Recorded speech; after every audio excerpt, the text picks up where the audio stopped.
خطف الدولي المغربي سفيان رحيمي مهاجم فريق العين الإماراتي لكرة القدم.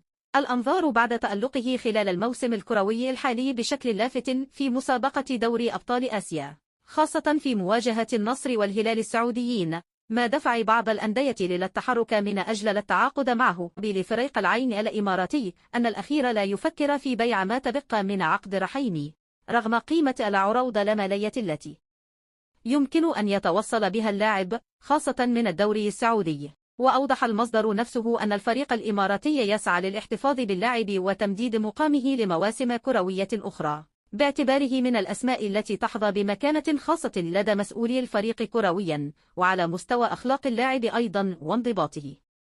وتألق رحيمي خلال الموسم الكروي الحالي أمام الأندية السعودية التي سجل في شباكها 8 أهداف، 2 على الفيحاء و3 على النصر ومثلها على الهلال حتى الآن. يشار إلى أن مهاجم المنتخب الوطني المغربي الأول سفيان رحيمي يتربع على عرش هداف دوري أبطال آسيا بمجموع 11 هدفا.